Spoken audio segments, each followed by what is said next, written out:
John Dramani a effectué une visite d'amitié ce jeudi à Abidjan. Le président ghanéen dit être venu dans la capitale ivoirienne pour se faire une idée précise sur l'état de santé du président ivoirien Alassane Ouattara. Une occasion pour réaffirmer la coopération entre Abidjan et Accra. L'actualité, c'est aussi l'ultimatum lancé par la MONUSCO, la mission de l'Organisation des Nations Unies pour la stabilisation en RDC, à tous les détenteurs d'armes à feu à Goma et dans la région. Un ultimatum qui vise clairement les hommes du M23. En sport football, la participation de la Côte d'Ivoire au Mondial 2014 se prépare activement. Le ministre de la Promotion de la Jeunesse, des Sports et des Loisirs, Alain Lobognon, a eu une séance de travail ce jeudi avec le comité exécutif de la FIF, la Fédération ivoirienne de football. Mesdames et messieurs, bonsoir et bienvenue dans ce journal. Commençons donc ce journal par ce symbole d'une coopération forte, la coopération Côte d'Ivoire-Ghana. John Dramani, le président ghanéen, était en Côte d'Ivoire ce jeudi et il a rencontré le président Alassane Ouattara. Une rencontre placée sous le signe de l'amitié et de la coopération. Donc, John Dramani a regagné son pays. Nous vous proposons l'ambiance qui a prévalu à son arrivée et à son départ d'Abidjan. Et c'est avec Alvarassa. Le président du Ghana, John Dramani Mahama, était à Abidjan pour une visite officielle d'amitié et de travail. À son arrivée à 15 h, il a été accueilli par le Premier ministre Daniel Kablan-Duncan et des membres du gouvernement. Après un entretien avec le Premier ministre, il s'est rendu à la résidence du chef de l'État Alassane Ouattara, avec qui il a échangé sur plusieurs questions relatives à la Côte d'Ivoire et le Ghana. John Dramani Mahama, après cet entretien avec le président de la République Alassane Ouattara, a quitté Abidjan pour Accra, où il a été accompagné à l'aéroport par le Premier ministre Daniel Kablan-Duncan, le ministre d'État, ministre de l'Intérieur et de la Sécurité Ahmed Bakayoko, le ministre Adama Tounkara du pétrole et de l'énergie et Ali Koulibaly de l'intégration africaine et des Ivoiriens de l'extérieur.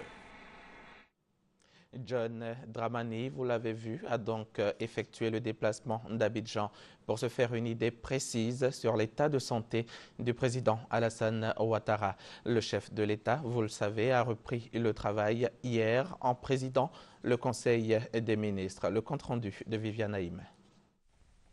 Venu spécialement ce jeudi en début d'après-midi à Abidjan pour témoigner sa solidarité au président de la République Alassane Ouattara et lui souhaiter un prompt rétablissement, le président du Ghana, John Mahama Dramani, a retrouvé son aîné à la résidence du chef de l'État qui l'attendait à sa descente de voiture. Les deux chefs d'État se sont revus avec grand plaisir. Comme vous le savez, le Ghana et la Côte d'Ivoire sont des pays amis. J'étais venu ici pour voir mon grand frère, pour lui souhaiter un prompt rétablissement. Et je suis ravie de voir qu'il se porte très bien. Et nous apprécions aussi son leadership au sein de la CEDEAO pour toute la région subsaharienne. Pendant près de 2 heures, les deux présidents se sont entretenus. Avant le départ du président ghanéen, le chef de l'État a tenu à lui exprimer sa gratitude. Monsieur le Président Mahama, je voudrais vous dire combien nous sommes honorés et gratifiés par votre visite d'amitié. Comme j'ai eu à vous le dire, le Ghana et la Côte d'Ivoire sont en réalité un seul et même pays. Et donc vous êtes mon frère et vous me faites la grande amitié de m'appeler grand frère. Donc, c'est au jeune frère que je m'adresse en vous remerciant d'avoir fait le déplacement, de passer la journée avec nous. Et comme vous le constatez, je vais beaucoup mieux. Les deux chefs d'État se sont donné rendez-vous pour le prochain sommet de la CEDEAO prévu les 28 et 29 mars à Yamoussoukro. Ce jeudi 13 mars, la communauté internationale a célébré la journée mondiale du rein. Le thème de réflexion et de sensibilisation choisi en Côte d'Ivoire pour cette édition 2014 est maladies rénales et vieillissement. La célébration officielle a eu lieu dans la commune de Port-Bouët et elle était marquée par des dépistages gratuits et la sensibilisation sur les maladies du rein. L'insuffisance rénale, c'est la réduction ou l'impossibilité des reins à assurer la filtration et l'élimination des déchets du sang. Elle peut être causée par toute maladie maltraitée, dont les plus connues sont le diabète et l'hypertension artérielle. On parle d'insuffisance rénale lorsque on trouve un taux élevé d'urée et de créatinine dans les urines. On l'appelle en général le tueur silencieux, donc c'est une maladie qui peut tuer. Pour mieux faire prendre conscience aux populations des risques liés à cette maladie, l'OMS, Organisation mondiale de la santé, institue la journée mondiale du rein. En Côte d'Ivoire, le foyer des jeunes d'Adjoufou, dans la commune de Port-Boué, abrite l'événement. Des séances de dépistage, des conseils et autres séances de sensibilisation afin de faire connaître les risques et moyens de prévention de cette maladie. C'est une maladie qui n'est pas bien. Donc il faut que tu contrôles pour qu'on puisse te suivre, pour te soigner. Le confort de cette journée, c'est de faire en sorte que la population puisse être informée de l'existence de ces maladies chroniques dont la prise en charge revient très cher. La prévalence hospitalière de l'insuffisance rénale en Côte d'Ivoire varie entre 39 et 52% selon le service de néphrologie du CHU de Yopougon. Ils sont environ 500 malades traités par hémodialyse dans les CHU d'Abidjan. C'était un reportage de Konaté Moussa et Franck Kouadio. Une autre célébration, c'est celle de la Journée mondiale de la radio. La troisième du genre, la radio a été également célébrée donc ce jeudi en Côte d'Ivoire. Le thème, la radiodiffusion, outil de développement et de promotion de l'égalité des genres. La célébration de cette troisième édition de la Journée mondiale de la radio a eu lieu à l'ISTC, l'Institut supérieur des sciences et techniques de la communication. Et c'était en présence de Ami Sissoko et Ami Koulibaly. Les deux grandes radios institutionnelles ivoiriennes, Radio Côte d'Ivoire et Fréquence 2, ont vu leur audience baisser ces dernières années, d'où une forte demande de réaménagement des programmes. J'écoute un peu la Fréquence 2, mais Radio Côte d'Ivoire, pas vraiment. Fréquence 2, j'écoute parce que très souvent à cause des émissions de musique. Par le passé, j'ai beaucoup apprécié l'émission Toupé. Je souhaiterais plutôt qu'il y ait beaucoup d'émissions de femmes, de société. Pourtant, la radio véhicule des informations susceptibles d'opérer des changements au sein de la société, notamment l'amélioration des conditions de vie. Une journée donc pour rendre hommage à ce média de masse. La Côte d'Ivoire l'a célébré. Thème retenu, la radiodiffusion, outil de développement et de promotion de l'égalité des genres. La radio donne une voix aux sans-voix. Elle aide l'éducation des analphabètes. Elle sauve des vies lors des catastrophes naturelles. La radio est une force pour la liberté d'expression. Au plan des programmes en faveur des femmes et du genre, on déplore à Fréquence 2 la faiblesse des productions. 4 heures sont consacrées par semaine aux femmes, soit un peu plus de 2%. Radio Côte d'Ivoire ne leur offre que 1h40 par semaine. Quant aux radios de proximité, malgré leurs efforts pour l'égalité des genres, elles n'emploient guère que 30% des personnels féminins, dont la moitié occupent des postes de responsabilité. Ce thème pour encourager les femmes au métier de la radio et exhorter les décideurs à leur ouvrir les portes des postes décisionnels dans les stations de radio. La Journée mondiale de la radio est célébrée le 13 février de chaque année depuis 2012, mais l'UNESCO laisse à chaque pays le choix de la date de commémoration de cette journée. La Côte d'Ivoire a choisi les 13 et 14 mars. Bientôt, une solution durable à la situation des réfugiés et apatrides. C'est en tout cas le souhait du gouvernement et du HCR, le Haut Commissariat pour les réfugiés. Ensemble, ils planifient pour 2015. C'est à travers un atelier qui se tient sur 2 jours et qui définira les priorités. C'est ce que nous dit Serge Collier. Cet atelier va permettre au Haut Commissariat des réfugiés pour les Nations Unies, HCR, de développer sa vision stratégique pour 2015 en Côte d'Ivoire. Les participants vont discuter du processus de planification opérationnelle, sans oublier la méthode à suivre pour être efficace sur le terrain. Le HCR et le gouvernement ivoirien ont des priorités communes, d'où l'intérêt d'avoir des actions concertées. La priorité des priorités pour le gouvernement ivoirien, c'est le retour de tous ses fils en Côte d'Ivoire. Et je pense que l'environnement de sécurité aujourd'hui est un environnement propice à ce rapatriement. Donc nous nous attelons à travers cet atelier voir comment on peut asseoir davantage et pérenniser ce retour. 2013 a été une année très fructueuse en termes de rapatriement de réfugiés. Entre 2011 et 2013, pratiquement près de 235 000 réfugiés ivoiriens sont retournés au pays. La seconde des priorités, c'est continuer à s'assurer que les réfugiés qui sont encore sur le sol de Côte d'Ivoire continuent à bénéficier de l'hospitalité et de la protection de l'État de Côte d'Ivoire. Et la troisième des priorités, c'est avec l'assistance, bien entendu, d'autres partenaires, voir comment on peut éradiquer l'apatridie en Côte d'Ivoire. L'atelier a réuni les partenaires locaux et internationaux du HCR. Il se tient sur 2 jours à Abidjan. Dans le cadre de la lutte contre la cherté de la vie, le gouvernement ivoirien a lancé en avril 2012 un programme visant le renforcement des ampoules incandescentes par des ampoules économiques dans les ménages. Une opération totalement gratuite. Après les étapes de Treichville, Yamoussoukro et Abobo, Adama Tongara, le ministre du Pétrole et de l'Énergie, a procédé récemment au lancement du programme de distribution gratuite d'ampoules économiques aux populations de Yopougon. Francis Boifo, reportage. Yopougon Figayo. Des habitants se plaignent de leur facture d'électricité. Par rapport au montant, ça a augmenté. Au fait, on payait 20 000, 19 000, maintenant on a 41 000, des fois même 50 000. Donc la vie se plaignait. Courant là, des fois ça vient là, 40 000, des fois 38 000. Moi, les enfants aussi ne travaillent pas, donc je veux qu'on diminue un peu seulement. Appel entendu, le gouvernement a décidé de contribuer à la réduction de la consommation d'électricité dans la commune en remplaçant les lampes à incandescence par des lampes plus économes en énergie. Les lampes basse consommation fournies par le programme sont de type fluorescent compact. Elles consomment 4 fois moins d'énergie et ont une durée de vie 10 fois plus longue que les lampes classiques dites à incandescence. Le coût total de la mise en œuvre de ce programme a été évalué à près de 11 milliards de francs CFA. Le déploiement du programme national de distribution de lampes basse consommation dans la commune de Yopougon vise à installer dans les 3 mois à venir gratuitement, et j'insiste, et je dis bien gratuitement, chez près de 150 000 abonnés au service public de l'électricité des lampes basse consommation. À terme, ce sont environ 5 millions de lampes basse consommation qui seront distribuées sur toute l'étendue du territoire national.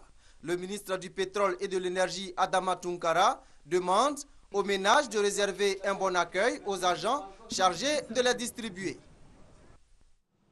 Fin des négociations entre l'État de Côte d'Ivoire et les propriétaires terriens d'Anokwakouté dans la commune d'Abobo, dans le cadre de l'acquisition d'un site de 80 hectares pour le recasement de la casse des agents de la casse d'Abobo. Une fin de négociation sanctionnée par la remise d'un chèque de 500 millions de francs CFA aux propriétaires terriens. On reste avec Francis Boifo.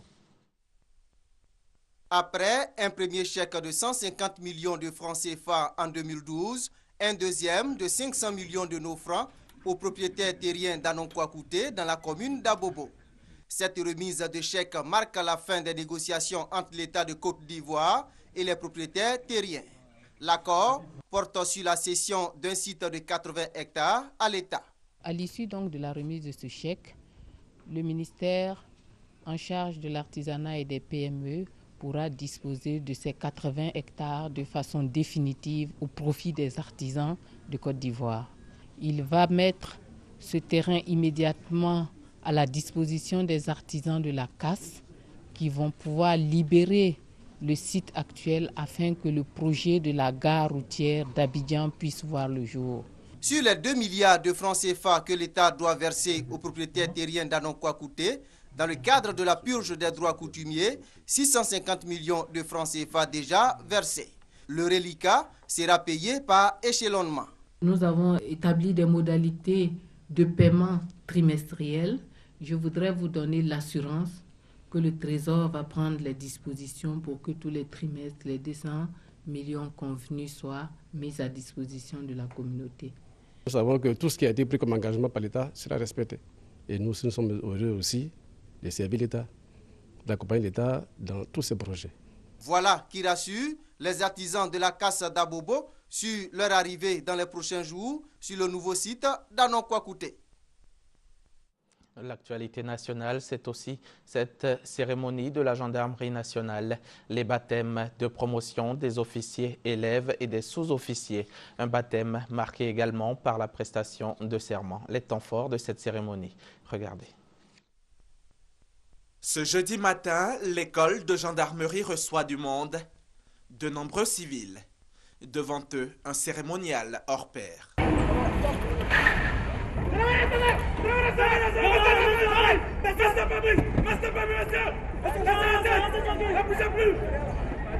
La 38e promotion des élèves officiers et la 53e promotion des élèves sous-officiers sont baptisés respectivement promotion Dominique Ouattara et promotion MDL chef Drodéa Denis. S'ensuivent la remise de glaive des promotions sortantes aux promotions de première année, puis la prestation de serment.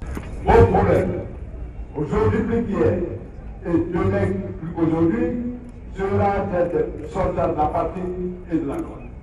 Et à travers quelques mouvements d'ensemble spécifiques au maintien de l'ordre, les élèves sous-officiers de la promotion MDL Drodéa Denis font montre de dextérité dans le maniement d'armes. Voilà, admirez, chers invités, ces parents de Calzone.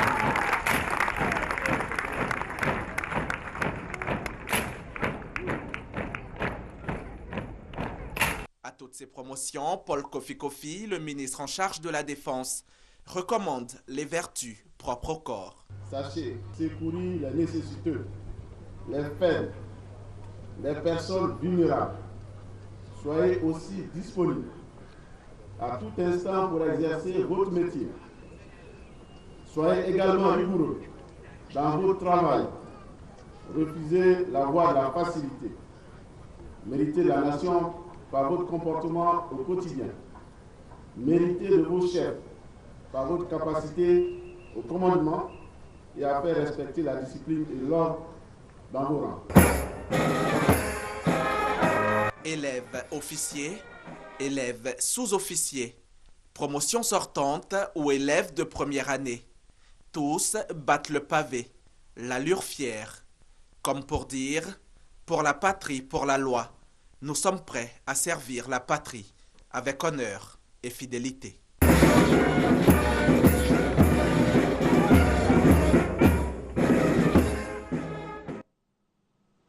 Rendons-nous maintenant à Yamoussoukro où s'est ouvert ce matin la cérémonie des 12e journées annuelles de l'association cotonnière africaine. Entre autres objectifs visés par les participants, l'on note l'amélioration de la productivité du coton africain. C'est un objectif prioritaire à atteindre face aux défis du changement climatique. Hugues Veblé, notre envoyé spécial à Yamoussoukro. Des moments difficiles à la filière coton africaine en a connu. Si l'effondrement spectaculaire de la production de coton et celui des revenus des cotonculteurs sont bien loin aujourd'hui, l'association cotonnière africaine ACA reste préoccupée par la vulnérabilité actuelle de la filière. L'ACA consacre donc sa 12e rencontre annuelle qui se tient à Yamoussoukro aux menaces qui pèsent sur le coton africain, au changement climatique notamment. Changement climatique, il n'est pas rare dans nos pays de voir des saisons de pluie qui démarrent très très tard, qui se terminent avec des inondations, ou une situation contraire de très bons débuts avec des fins très très très difficiles, ou des ruptures terribles de pluie en cours de campagne. Voilà tout ça les questions qui nous interpellent aujourd'hui. Je pense que c'est des occasions toutes rêvées où on se retrouve avec les chercheurs émérite de la filière cotonnière à travers le monde pour justement réfléchir à des problématiques comme ça. L'amélioration substantielle de la production de fibres actuellement de 1 500 000 tonnes par an à au moins 5 millions de tonnes à l'horizon 2020, c'est ce que vise l'ACA, une ambition partagée par la Côte d'Ivoire. La filière coton de Côte d'Ivoire vient de très loin. Nous sommes passés avec la crise de 400 000 tonnes, on est tombé à 120 000 tonnes et aujourd'hui nous sommes en train d'avoisiner les 350 400 000 tonnes de coton. Donc le fait de retrouver tout le monde entier du coton en Côte d'Ivoire c'est un signe d'encouragement pour les producteurs ivoiriens. C'est-à-dire que l'avenir est encore possible. On peut rééditer ce qu'on a fait par le passé. Se tenant vendredi, l'Assemblée générale de l'Association cotonnière africaine verra le renouvellement des instances de l'association. Ouvrons à présent la page éducation de ce journal avec cette 3e édition du concours d'orthographe dénommé Mémoire fraîche. Un concours organisé par le PASS, l'ONG Penser, Aimer et Servir. Objectif, mettre en place des mécanismes pour la promotion de la langue française et relever le niveau de langue des élèves en Côte d'Ivoire. O, R, G, U, E, U, I, N, N, E, U, I, orgueilleux. Le niveau de langue des élèves en Côte d'Ivoire a considérablement baissé au fil des années. L'ONG Penser, Aimer, Servir en est convaincue. Elle initie donc un concours Mémoire fraîche, une activité qui fait appel à la mémoire. Nous avons organisé ce concours qui vise à rehausser le niveau des langues en milieu scolaire en particulier, mais de manière générale à rehausser le niveau des langues en Côte d'Ivoire. Parce qu'il faut dire avec l'avènement des SMS où tout se fait par abréviation, il faut dire aujourd'hui c'est vraiment le constat est amer et on a fait un constat avec les professeurs de langue qui nous disent vraiment lorsque vous lisez les devoirs, même de ceux qui sont dans les séries littéraires, cela vraiment reste à désirer. Un concours oral d'orthographe, une plus-value donc pour certains élèves. Ce concours va m'apporter la connaissance, en tout cas pour faire moins de fautes dans mes rédactions, comme je suis en classe première A, qui est une série littéraire, donc ça pourra beaucoup m'aider. Ce concours qui s'étendra à tout le district d'Abidjan et à ces villes de l'intérieur du pays va permettre aux élèves de Côte d'Ivoire de mémoriser et d'orthographier correctement les mots, mais surtout d'avoir le goût de la lecture. Le reportage de Sephora Zegui, commenté par Franck Quadio. Parlons maintenant de cette communication autour de l'action gouvernementale. Le ministre chargé du tourisme était ce matin face aux journalistes de la presse nationale et internationale. Cette tribune a été mise à profit par Roger Kakou, le ministre du Tourisme donc, pour expliquer sa stratégie de relance et de promotion des activités du secteur du tourisme en Côte d'Ivoire. Les détails avec Léon Bro. 1 milliard de touristes en 2012 pour des recettes de 500 000 milliards de francs CFA, record mondial dans l'industrie du tourisme avec une part ivoirienne nulle, représentant au niveau national moins d'1% du produit intérieur brut. Le tourisme ivoirien constitue pour l'économie la vache maigre malgré son fort potentiel, indique Roger Kakou. Le ministre du Tourisme explique que la stratégie du gouvernement pour changer la donne repose sur 6 piliers. La mise en œuvre d'un partenariat tripartite, public, privé, population, prenant en compte la question du genre, la prise en compte de la décentralisation dans la stratégie de développement du secteur du tourisme et l'implication toute particulière des populations locales dans la gestion, la protection et la promotion du patrimoine touristique. L'inscription de toute action dans une perspective de développement humain durable et de protection de l'environnement. Cette vision du gouvernement s'accompagne d'importants investissements, réhabilitation de sites touristiques, développement et vulgarisation des segments du secteur, dont les tourismes balnéaires et culturels, l'agrotourisme, l'écotourisme. Le tout pour atteindre en 2015 les 500 000 touristes et faire de la Côte d'Ivoire la première destination touristique d'Afrique de l'Ouest d'ici à 2030. Les résultats attendus se présentent comme suit.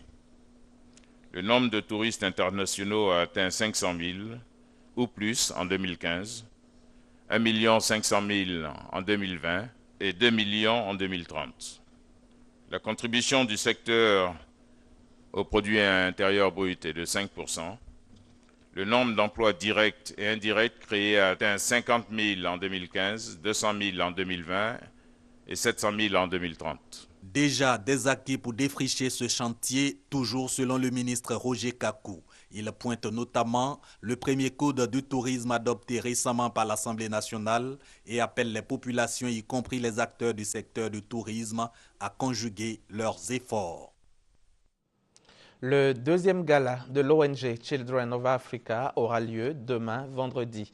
Les artistes annoncés par le comité d'organisation sont arrivés à Abidjan. Ce soir, nous vous proposons les images relatives de leur arrivée dans la capitale économique de la Côte d'Ivoire pour participer à ce grand rendez-vous du cœur, le rendez-vous de la charité en faveur de l'hôpital Mère-Enfant. Ce projet cher à la première dame, Dominique Ouattara, est prévu, comme je vous le disais, demain à l'hôtel Ivoire Sofitel d'Abidjan. Laetitia Manglé.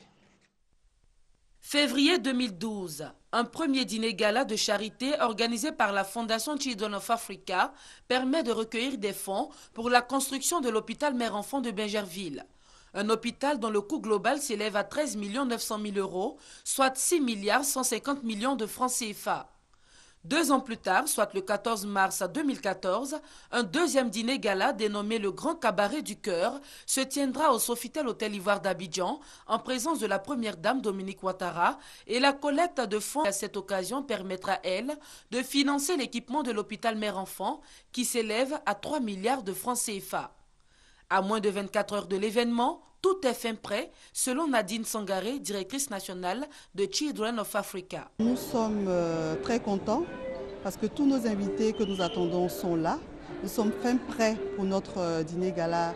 Les préparatifs vont bon train. Plusieurs célébrités de renommée internationale ont également accepté de participer à la chaîne d'amour autour de l'hôpital Mère-Enfant.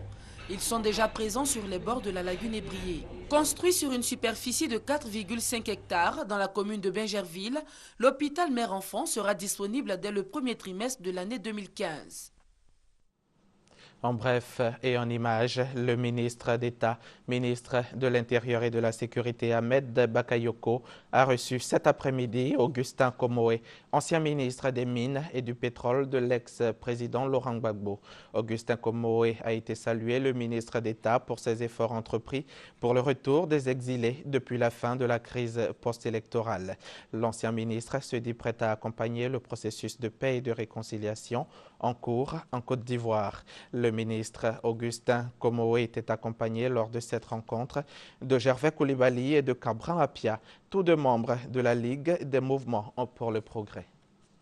L'actualité hors de chez nous, la MONUSCO, la mission de l'Organisation des Nations Unies pour la stabilisation en RDC, lance un ultimatum de 48 heures à tous les détenteurs d'armes à feu à Goma et dans la région. Clairement visés par cette demande, les hommes du M23 qui stationnent dans les environs doivent impérativement rendre leurs armes, faute de quoi la MONUSCO n'exclut pas l'usage de la force. Dans l'est de la République démocratique du Congo, une offensive se prépare. Casques bleus et forces armées de RDC ont décidé de mettre la pression sur les FDLR, ces rebelles rwandais qui occupent depuis 20 ans les provinces du Kivu. Forte de ses récents succès contre plusieurs groupes armés, la mission des Nations Unies hausse le ton. À maintes reprises, nous avons clairement dit que les FDLR, comme les autres groupes armés, doivent désarmer et aller à travers le processus DDR. Ils n'ont pas entendu, des opérations militaires, des pressions militaires vont continuer à s'exercer sur eux jusqu'à ce qu'ils acceptent de désarmer. Une décision prise en accord total avec les autorités de Kinshasa qui réaffirment leur volonté de mettre fin aux activités des FDLR dans cette région. La MONUSCO ayant reçu mission de collaborer et de soutenir les forces armées de la République démocratique du Congo, cette déclaration du responsable de la MONUSCO dans notre pays entre bien dans le cadre du mandat qu'il a reçu et du travail que nous faisons ensemble. Les FDLR, qui compteraient 1500 à 2000 combattants, sont disséminés sur un vaste territoire. Pillant les ressources naturelles, terrorisant les populations locales, ils sont un des facteurs de déstabilisation de la région. Leur but, reconquérir le pouvoir à Kigali, d'où ils ont fui en 1994 après la victoire du FPR de Paul Kagame. Cette rébellion, qui est accusée de compter dans ses rangs des génocidaires, a aussi servi d'allié à Kinshasa dans sa lutte contre le Rwanda. Un mot de sport dans ce journal. Le ministre de la Promotion de la Jeunesse, des Sports et des Loisirs, Alain Lobognon, a eu une séance de travail ce jeudi avec le comité exécutif de la FIF, la Fédération ivoirienne de football. Au centre de ces échanges, le financement de la participation des éléphants à la prochaine Coupe du monde de football qui aura lieu en juin prochain au Brésil. Reportage Anne-Marie Nguessan du service sport RTI. L'examen du projet de communication en Conseil des ministres pour la participation de la Côte d'Ivoire à la Coupe du monde 2014, l'examen de la candidature de la Côte d'Ivoire à l'Organisation des Coupes d'Afrique des Nations 2019 et 2021, la stratégie de développement du football local, tels sont les principaux points de la séance de travail entre le ministère de la Promotion de la Jeunesse, des Sports et des Loisirs et la Fédération ivoirienne de football. Ce cas de concertation pour échanger sur toutes les questions, pour éviter donc que la rumeur prenne place là où il faut beaucoup de concentration.